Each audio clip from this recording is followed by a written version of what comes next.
That's all trip. இது ஒரு auto மற்றும் கேப் புக்கிங் ஆப். டிரைவருக்கும் பேசஞ்சருக்கும் நடுவில் இந்த ஆப் இருந்துட்டு ரேட்டை தீர்மானிக்காம டிரைவரே ரேட்டை தீர்மானிக்கலாம். பேசஞ்சரும் அவங்க அர்ஜென்சியை பொறுத்து முடிவு எடுத்துக்கலாம். கீழே டிஸ்கிரிப்ஷன்ல இருக்க லிங்கை கிளிக் பண்ணி தட்ஸ் ஆல் ட்ரிப்பை டவுன்லோட் பண்ணி. அமேசான் நிறுவனம் 16,000 ஊழியர்களை பணியிலிருந்து நீக்கியிருப்பது ஊழியர்களிடையே அதிர்ச்சியை ஏற்படுத்தியுள்ளது.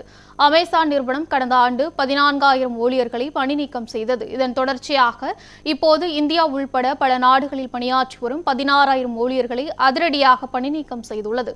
அவர்களுக்கு 90 நாட்களுக்கான சம்பளம் வழங்குவதாக அறிவிக்கப்பட்டுள்ளது. இது தொடர்பாக அந்த நிறுவனத்தின் துணைத் தலைவர் ஊழியர்களுக்கு அனுப்பியுள்ள இமெயிலில் ஊழியர்கள் அனைவரும் பரஸ்பரம் ஒருவரை ஒருவர் கவனித்துக் கொள்ள வேண்டும் என்றும் பணிகளை எளிமைப்படுத்திக் கொள்ள தொழில்நுட்ப பயன்பாட்டை அதிகப்படுத்த வேண்டும் என்றும் கேட்டுக் கொண்டுள்ளார்.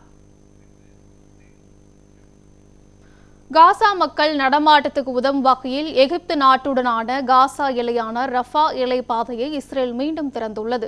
காசாவை இஸ்ரேல் படைகள் கைப்பற்றியதை தொடர்ந்து 2024ஆம் ஆண்டு மே மாதம் முதல் காசாவிற்கும் எகிப்திற்கும் இடையிலான முக்கிய பாதையான ரஃபா எல்லை கிராசிங் மூடப்பட்டுள்ளது.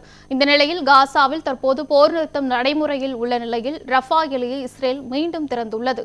இதன் மூலம் போர் காரணமாக இடம்பெயர்ந்த மக்களுக்கு, குறிப்பாக காசாவிலிருந்து வெளியேறுபவர்கள் எகிப்திலிருந்து திரும்புபவர்களுக்கும் பாதுகாப்பு சோதனைகளுக்கு பிறகு இந்த பாதை வழியாக செல்ல அனுமதி அளிக்கப்படும். வெளி உலகுடன் தொடர்பு கொள்ள முயலும் பாலஸ்தீனர்களுக்கு ரஃபா எல்லை கிராசிங் மிகப்பெரிய வாய்ப்பாகவும் நிவாரணமாகவும் அமையும் என்று எதிர்பார்க்கப்படுகிறது.